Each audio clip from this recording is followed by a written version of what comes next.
Hello and welcome to the B Roll, the official podcast of the PNMC Fest. My name is Angela Ray and I am your host. The PNMC Fest is an official program of Passion Art Theater located in Portland, Oregon. And this August, we will be hosting our very first in-person festival. And we have been delighted to highlight and interview some of the amazing individuals, celebrities, and experts who are coming to the festival. And my guest today is one of those individuals. She is a former drama professor at Howard University. She has also taught at Duke Ellington School as well. She has worked with the who's who of talent in Hollywood, everyone including Isaiah Washington, Phylicia Rashad, Debbie Allen, and the late great Chadwick Boseman. And I am delighted to have her here on the B-roll on today. So please help me welcome Professor Vera Katz. Vera, thank you so much for being on the B-roll today. Oh, Angela, it's so good to be with you. Absolutely. So, I have to start off by asking, how did you end up at Howard University? Well, I was a judge at a one-act play tournament in Washington, D.C.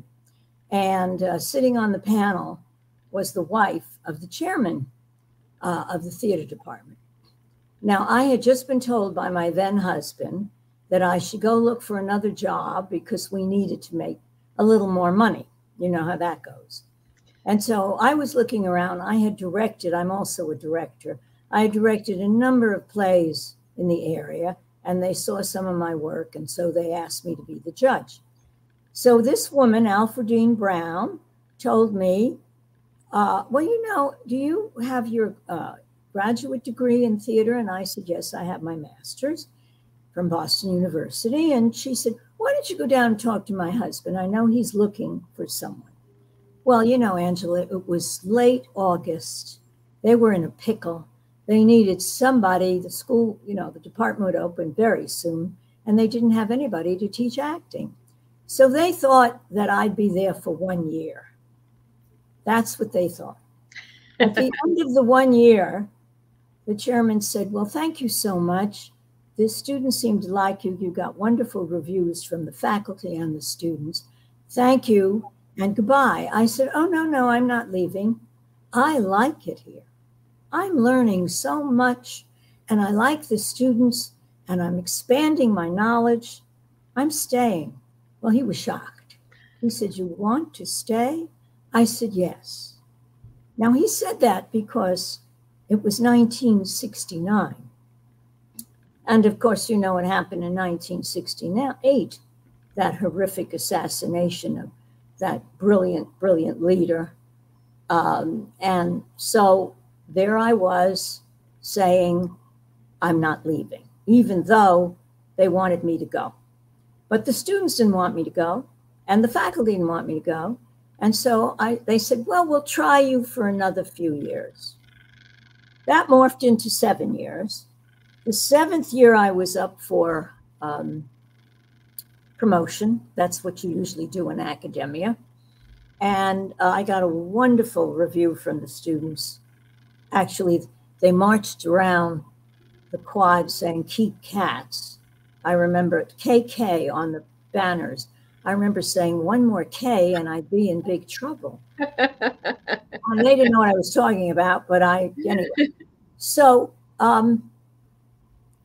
everybody said I should stay except for the chairman, who had written a letter that got him into hot water. He said that I wasn't of the ethnic, and I was taking a spot of another teacher who was Black, and blah, blah, blah. Well, I decided to fight that since I got good reviews from the students and the faculty. My mother said to me on the phone, why are you going to stay where people don't want you?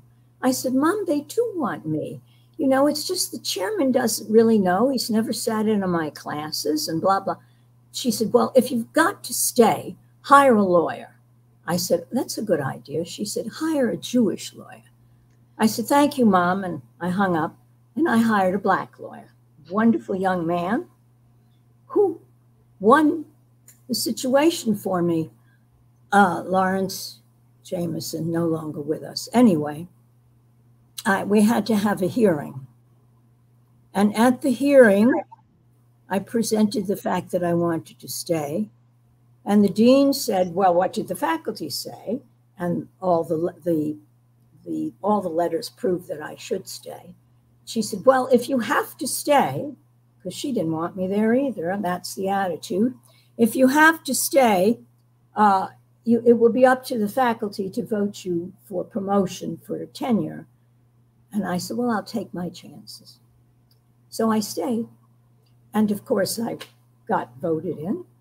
And I stayed for 32 years. 32 years. That was good. It was good to stay for a lot of reasons, not the least of which was that helped me meet Chadwick Boseman. Now, I was chair of the directing program, and which I founded. When I went there, Angela, there was no. Okay, back up. Now you just dropped that. You said, which I founded. So talk about that. What made you decide to found this program, and what an incredible legacy you've left at Howard University? Well, the directing program was not approved by the National Association of Schools of Theater, NAST, which had a lot of power at the time.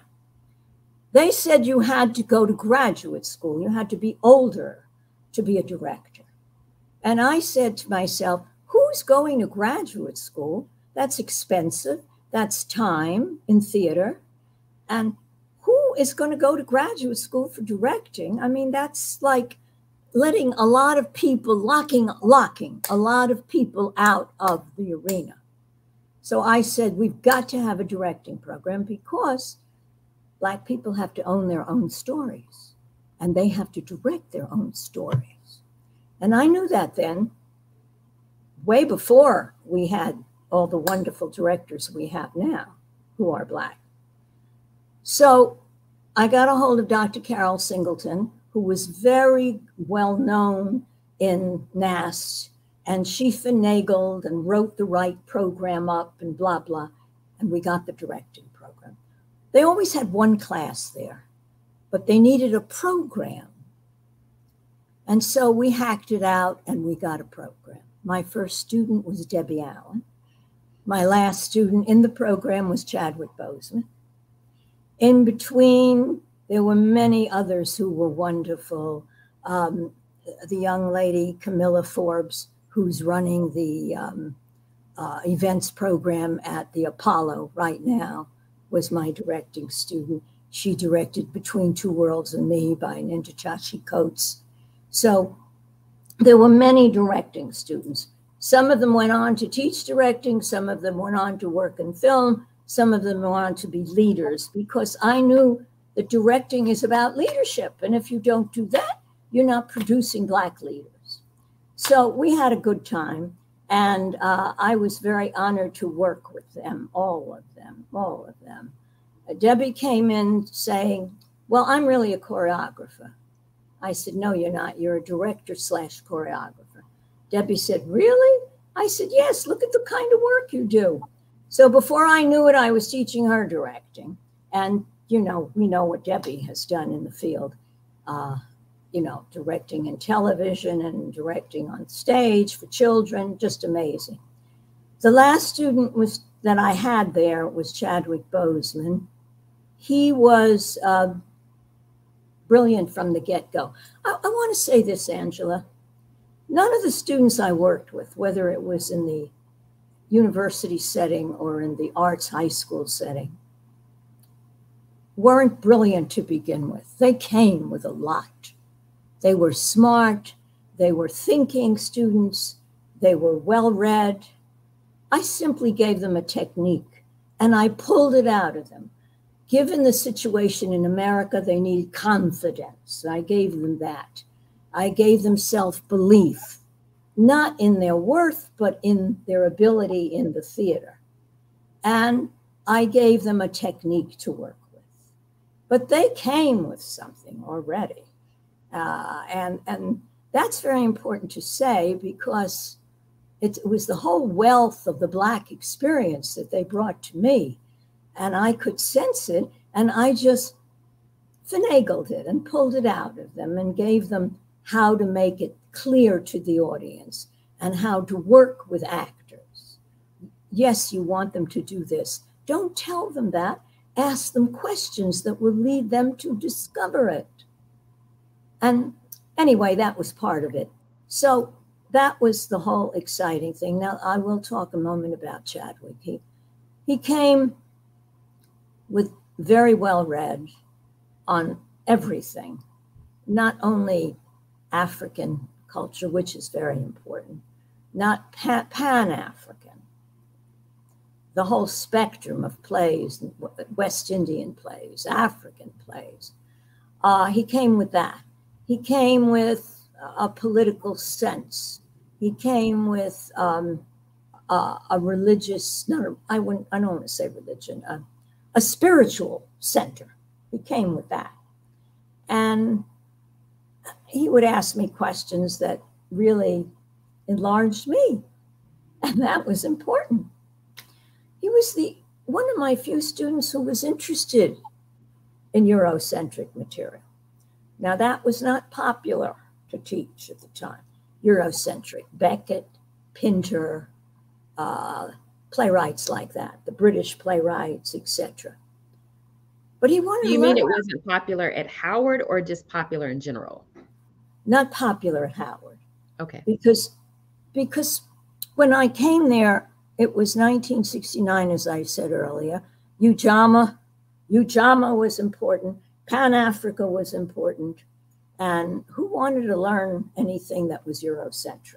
And that's what I kept hearing. So I had to drop whatever, I was trying to teach and reassess and reassemble, which stretched me. I started teaching things from the African diaspora. I started teaching slave narratives. I started teaching early Black plays, and there were a few. The problem with some of the early Black plays that the faculty wasn't putting on stage was that they were in dialect. And Mr. Dodson, who was chair of the program and who had founded theater at Howard, wanted his students to be speaking in verse and not in dialect. So that ended that. Well, what did he resort to? He would do the Greeks, or he would do Dark of the Moon. He would do the classical white plays, and he would put a Black spin on them, Antigone Africanus, etc. I came along and said, well, I can't afford to do that. I'll be thrown out on my A. So I better find some other things. So I found Moon on a Rainbow Shawl, which was a Jamaican piece. And I noted that it had been done in New York for a very short time by two people nobody ever heard of. Cecily Tyson and James Earl Jones. I said, yeah. And they were not well known. I said, well, if these two people could do this, and I've watched some of their movies, I think we could do this at Howard.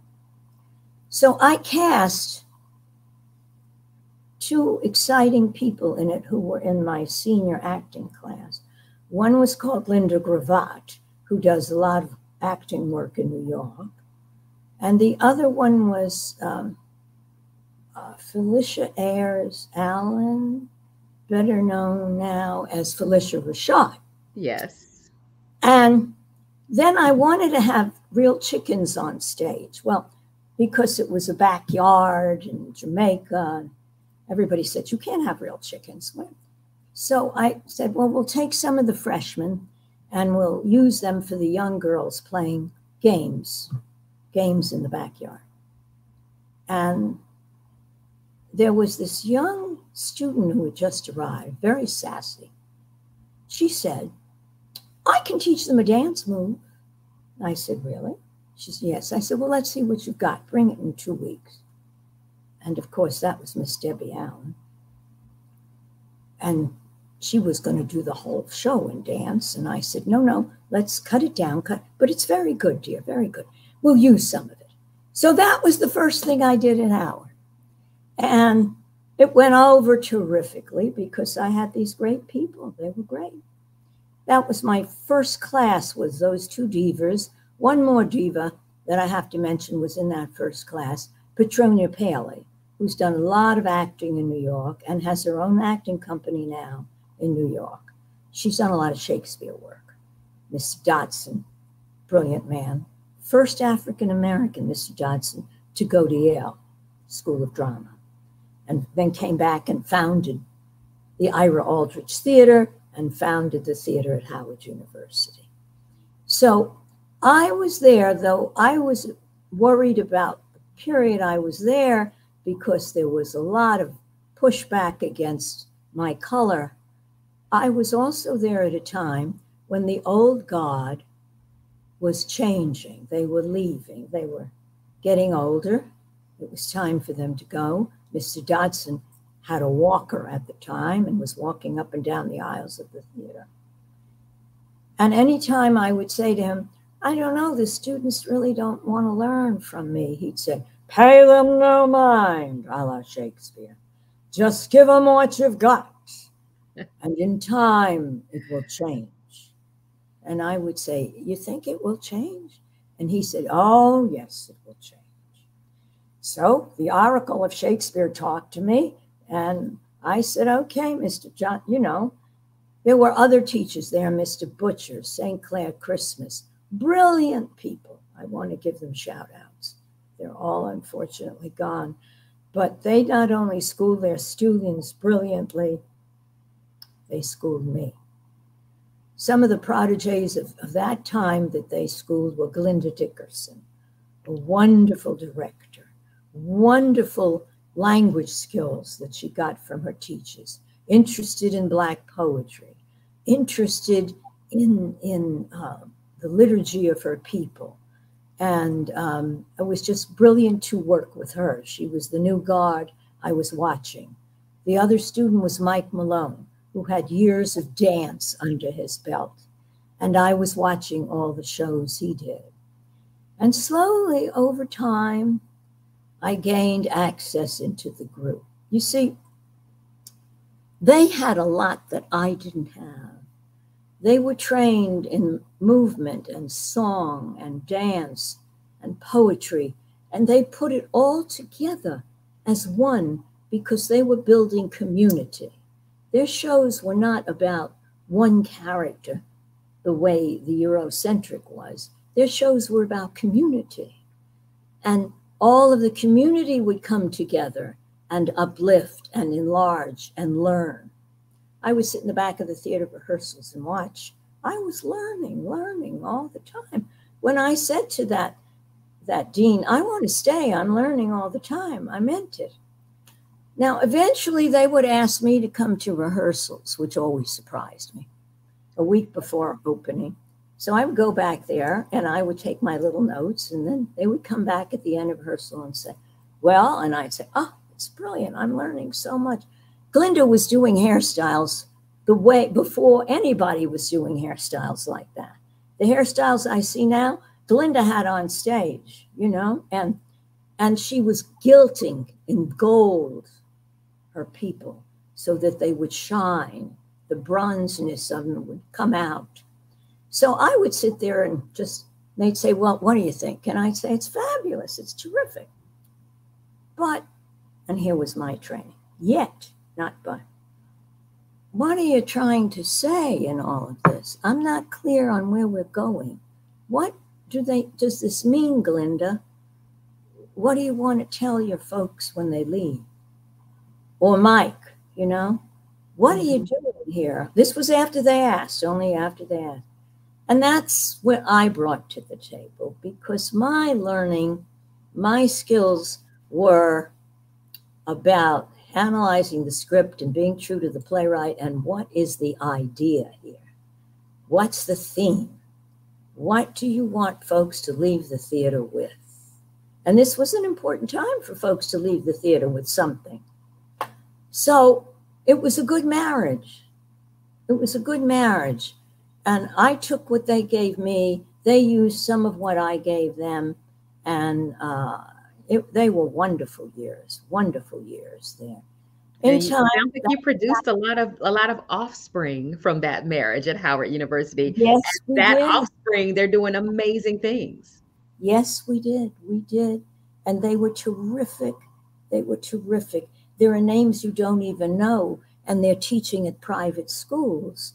So they're teaching at schools that are not used to having many children of color, and they're giving them all they've learned. And, you know, all Glinda taught them, and Mike taught them, and I taught. They're doing amazing things, whether they're big names or not. I always say, I don't care. In fact, here's a little addendum. Absolutely amazing how God is a playwright.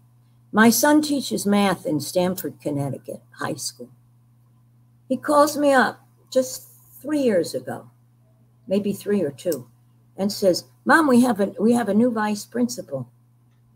Oh, very nice. I think, why is he telling me this? And you taught her directing. Crystal Perry. I said, no kidding. She had her own theater company in Stamford, I was telling my son.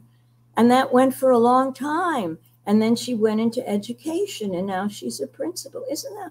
So the fruits of labor. He calls me around Black History Month. He says, well, your Crystal Perry has made us all do something for Black History Month.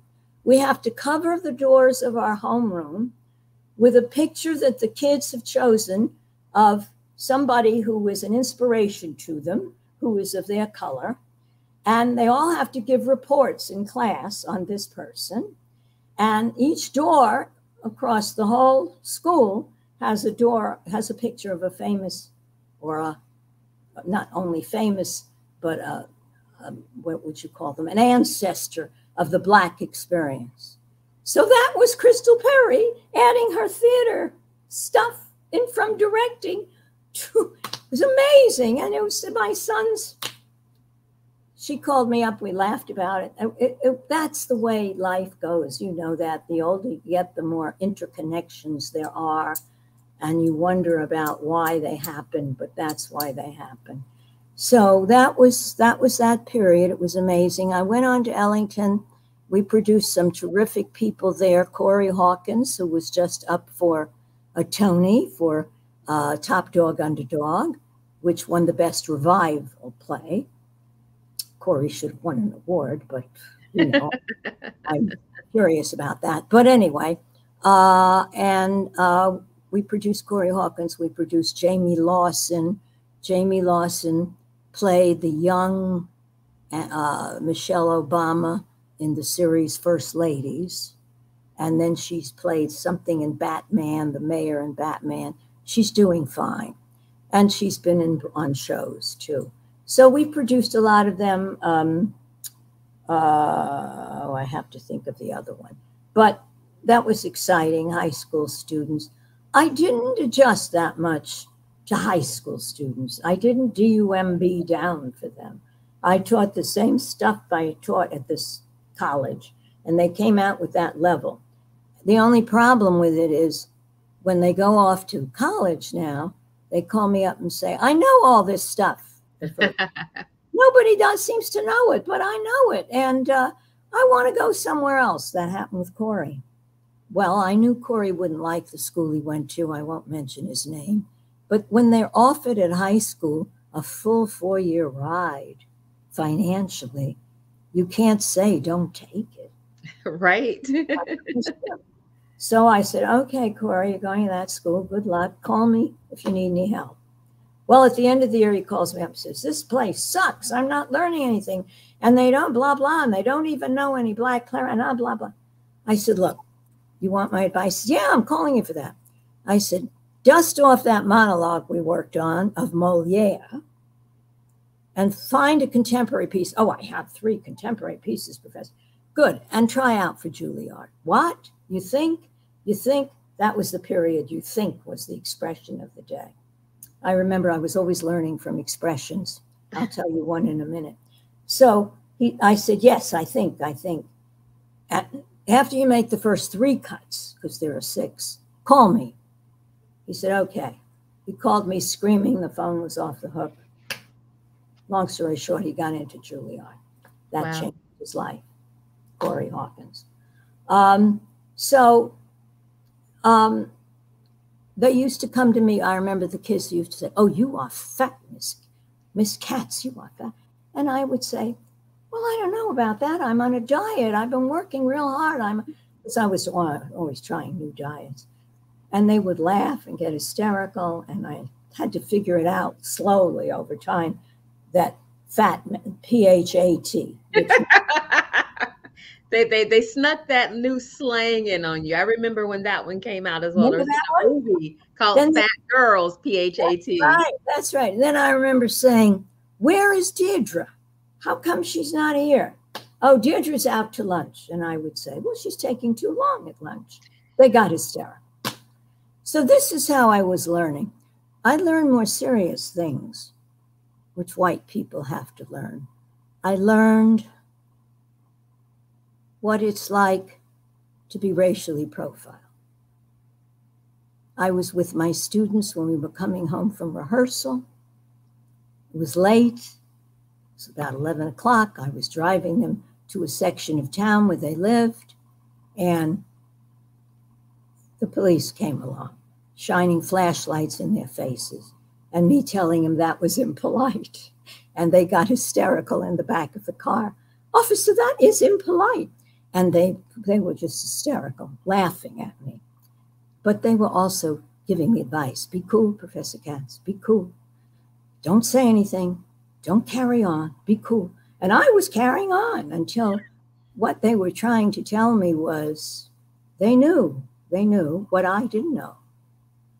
And so that wasn't something I learned. There was a period in high school when drive-by shootings were happening. You know, I learned. I mean, where is Diamond today? Her brother got murdered last. Oh my God. Well, we should go to the funeral. We have got to go. And those who could went, and there we were, upstairs in the bleachers, or whatever you call them, in church, watching Diamond and her lovely family deal with that. So I was learning all the time. These things, you read about them in the paper, you know, but the reality of it is so different. And I would try to pass that on to people I knew. And some people got it and some people didn't. And so I was, you know, outside of the classroom learning what folks have to go through, you know. So it was important. Now, I think I was sensitive to it because I'm a minority that's been marginalized. I'm Jewish. I never mentioned that my first 9 years there, Angela. I didn't mention it because it was such a deal being of my color that to add that was just, so I said, well, we don't need to talk about that. We'll have to deal with this. Well, one day it came up. There had been an event at the student building at school, and a person who was running for council in DC, one of Farrakhan's people, he led a chant, a call back up and back, and it was about, who is our problem? And the response, the Jews, the Jews. Why don't we ever get ahead? The Jews, the Jews. Well, somehow that made the Washington Post. So it was time to come out of the closet, and I don't mean sexually, but it was time to come out of the closet. And so I went to class the next day, and with this paper in my hand, and I said, this is what I learned, Angela. If you reframe your culture in their culture, whatever their culture is, vice versa, people get it. If you just talk about your culture, they don't get it. So I didn't go in and say, you know, Jewish people, blah, blah. I went in and said, my ancestors were insulted last night. And they got that because that's a very important, who said what about who? What, Professor Katz? Who is that? Oh, they were so upset. I said, well, last night, and I waved this piece of paper around, and you know, this just wasn't about one person. It was about my grandma. And it was about who came over here from Russia as an immigrant. And it was about my cousins who perished over there in Germany. Oh, Professor Katz, why? Well, I'm Jewish. Oh. Long silence, pregnant pause, as you say. And then somebody said, but we love you. We love how you teach, and you're so fair, and we love what you give us, and you make it clear. We love you. And then one little girl. But how can you be so giving and fair if you don't believe in Jesus? See, she went right to religion. I was talking about something else, but she moved into religion. I was talking about my ethnicity, because Jews have an ethnicity and then they have a religion. And I said, well, first of all, we believe that Jesus was a great man, and he said brilliant things. And certainly I often use what he said in my own life. We just don't believe he was the Son of God. We just don't believe that the Son of God has come. But that doesn't mean that we don't think he was a great man like Mohammed, like Moses. Well, see, because we don't teach any form of religion in this country, because we say, well, religion, blah, blah, blah. People don't know what Muslims believe. People don't know what Jews believe. People don't know I don't know what the difference between an Episcopalian and a Baptist is, okay? Do you see what I'm saying? So we don't touch that. But then people walk around in an ignorant state. People think all Jews are Orthodox and they have curls and they wear a yarmulke. That's not true. That's a very small portion of American Jews. That's about 8% of American Jews are Orthodox. Orthodoxy in any religion, whether it's Catholicism, whether it's the Muslim religion, that's a different group of people. Anyway, so I said that they got it. They understood that. It was like an opening to them. And I understood that they really know so little about who my people are. That led me to do something which I would never have dared do before. We were opening a show, The Rhinoceros. After a while, they gave me all the classic things to do. Who's Afraid of Virginia? Well, you'll direct that. The Rhinoceros, that was all right. It was okay. It made sense, and I could bring something to it. So I was directing The Rhinoceros, and we were opening on a Friday night. And I said, okay, it's the Sabbath, it's Shabbat. I knew we would have a prayer circle, because that's what you do when you work with people in the theater, especially mostly Christian people. You have a prayer circle. They come around and they testify. I was always asked, would I lead the test? I said, oh, no, you do it, because it wasn't my religion and I was respectful, but I would be there. We would hold hands and we would pray, and they would pray that Jesus would help the production and so forth, which made sense to me. So that year, that play, Rhinoceros, I came with paper cups of cranberry juice, a big challah, which is a round egg bread, and I came with a printout, alliterated, of the Jewish Sabbath prayer. Blessed art thou, O Lord our God, which is very similar to yours, only in Hebrew it's Baruch atah Adonai. So I gave them the English, I gave them the alliteration in Hebrew, and I gave them the Hebrew. And I led the prayer. I said, well, tonight I'll lead the prayer. Oh, wonderful, Professor Katz. And then I said, it's going to be a Jewish prayer. Everybody got it.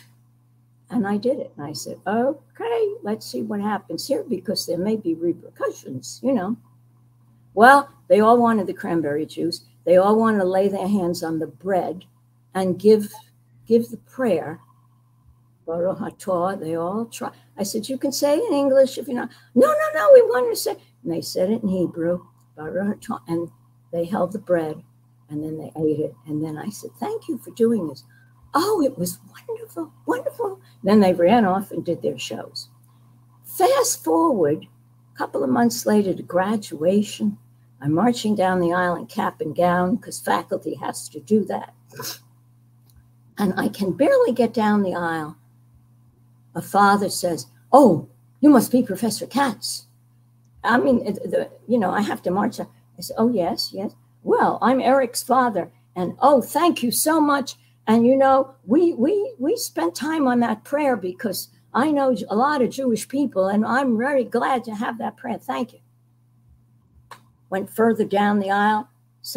I'm Auntie, I'm Auntie, and I'm Celeste's aunt. And yes, that prayer that you led. I was stunned. I sat there, for a quarter of the graduation thinking, well, you see, if people believe you have come from the right heart, they're willing to learn from each other the way I'm learning from them. So that was my coming out of being Jewish. Coming out, yes. Coming out. I had to come out. After that, it was okay. We didn't have to deal with that again, We were teaching and you were learning, they were learning, and you're still doing that. As a matter of fact, at the PNMC Fest, you are going to be teaching a workshop. Do you want to talk a little bit about that? And I'm going to give you the whole floor. I'm just give you the floor on that one. Well, everybody has to audition. And even to get into college, you have to audition. So, and even if you're in college and you want to go to graduate school, you have to audition. And so I work with people who do auditions, and that is equal to scene study. It's as important as scene study. So I want to teach an audition workshop at the festival. I would prefer it if they brought their own monologues that they've been working on. Yes, I will have monologues there if they want to partake and they didn't bring anything, but they're going to get more out of it if they have one of their own audition pieces.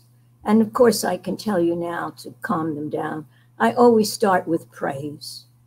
I know people are nervous. I understand that. Listen, I'm going to be nervous as I start that workshop. So I will start with praise, which I always do.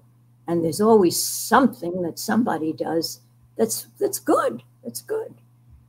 And then I will try to enlarge. And so I will teach them technique. And if I give you all of that now, then I won't have anything left to teach them. So, but what I can say is a monologue is a journey. You have to start somewhere and end somewhere else. But where you start is what you're struggling with. And it pops up again in the last beat. I've been called the beat queen because I talk about that a lot. In my book, Jamal McNeil, who teaches acting in Los Angeles, calls me the beat queen. And I quoted him as saying that because your first beat has, a good writer puts in that what your struggle is about and what your character struggle is about and what your character is trying to solve. And that appears in the last beat. It's either solved or not. It's either positive or negative. So I try to teach structure to the monologue. So it's not, oh, I'm not feeling it today. I did it so well yesterday. I'm not feeling. Well, you got to do at least 6 performances on stage a week with the matinees. And God knows how many shoots in the studio because the light wasn't hitting you right, or something didn't go right with the audio. So you have to be able to bring it up again, whether you're feeling it or not. Mm-hmm. Yeah. So you need a technique. And I want to tell you that my book, the subtitle to the book It's called A Cat's Walk, and the subtitle is A Toolbox of Techniques for Actors and Directors. Because talent without technique can dissipate. I say that a lot. That's a great quote. Talent. I say that all the time. My students walk around saying that. And we've seen that, haven't we? I mean, we could name names, but we won't say that nationally. We won't do that. Names of people who were on TV shows and who got a lot of attention, and there was a lot going on, and then they're gone. Mm-hmm. And they got older, and they disappeared. It isn't because they got wrinkles. I mean, Phylicia's still working, you know? It isn't because they got wrinkles. It's because they didn't have a technique. So they has to still play that character, and if they couldn't play that character, then they were gone. So talent without technique dissipates. And so I'm going to be teaching a technique for how to approach a monologue, whatever one you choose, you know? And it's better if you bring one you choose. And that's important. Choice is important. For example, in North Carolina, where I often teach workshops at that other festival, the National Black Theater Festival, a young man comes to me, and the monologue he brings me is Othello. And I say, well, wait a minute, what year are you in? I'm a sophomore. Well, why are you working on Othello? Well, my teacher gave it to me. Now you know what that's about. The teacher gave him Othello because she didn't know what else to give him, because she didn't know any black material. I mean, you know, that's ridiculous. He has to do material that means something to him as a sophomore. And he can get into it, and it's his experience. It's where he's been. What about Youngblood and Jitney? I mean, you know, anyway, there are lots of characters he could do. So that's important too. We have to start there. I try not to spend too much time on it, but you know, you want to choose a material that works for you. Also, not that you can't do Shakespeare, but as a sophomore, you've got a long way to go to understand all of the aspects of Shakespeare that you need to do. And you're auditioning with it. You want them to take you in for that? No. Bring them something that you're in. So anyway, I'm going to talk about beats, the first beat, the opening beat, where's the set, where's the arc, where's the change that the character goes through as the monologue proceeds. A monologue is about a person working out a change. That's why it's half a page or a quarter of a page or half a page, because the person's dwelling on something and trying to work it out. And as they work it out, they make discoveries. So where's your discovery? Why are you yelling the whole time? I don't see discovery. People have to learn that acting is not only about emotion. Acting is about wanting. Character wants something badly. You know, wants to become the king, wants to make the girl, wants to get the job, and they're fighting for it. And along the way, there are obstacles. That's what goes on with the character, to getting what they want. And then I pluck something from, what is the name of that wonderful, wonderful acting teacher in Los Angeles, who said, if they get it, then that produces happiness and joy. If they don't get it, then that produces a different emotion. That's where emotion comes from. Emotion is triggered from getting or not getting what you are fighting for. That's the whole thing in a nutshell. So then you have to, if you're doing a monologue, if you're doing a scene, what am I fighting for in this scene? And then I add something else. So it's Stanislavski based, Angela, but I add my own stuff. Well, this is what you want. Why? Why do you need it so badly? I want to get this role. But why do you need it? Why do you need to get the role? Well, I just got to get this role. I know, but what in you needs that role? And then we get a little deeper. So I add need. And then I add, well, anyway, I don't want to go on. Yeah. We'll leave something for the workshop, which is going to take place during the PNMC Fest, August 17th through the 20th. It's going to be in Portland, Oregon, and you're going to be there in person, working with some amazing students. I look forward to taking their class. I think I took I think it was an audition workshop, maybe in 2019 in Winston-Salem. So, you did? You did? I did. I was in your workshop in 2019 in Winston-Salem. Last August, I did 2 workshops there. One was on monologues, one was on scene work. So I was doing one, I can't remember which, and somebody came in and he looked very familiar. And I thought, oh, I've taught him, an older man. I thought, oh, I must have taught him. But it was far. He was all the way at the back door.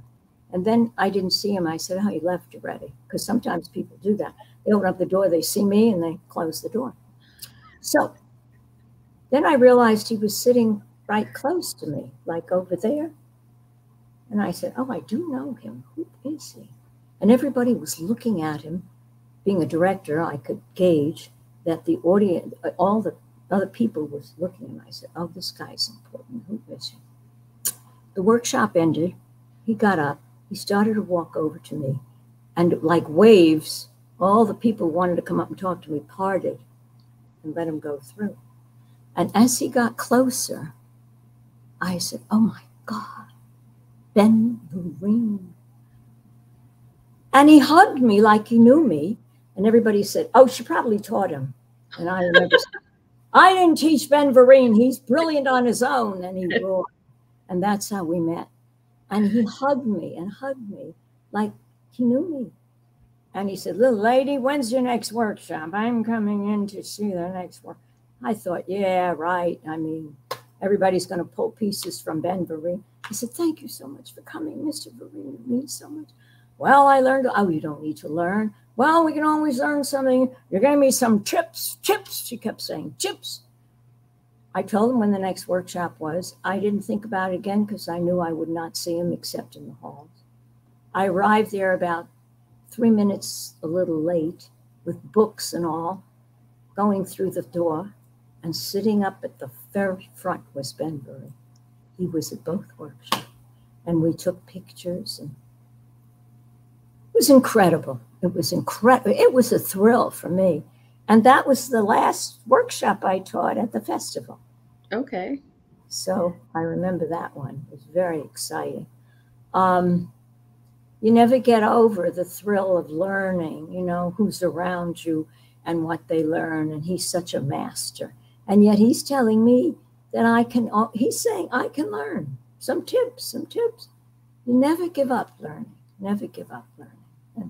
Never give up learning. Never. Awesome.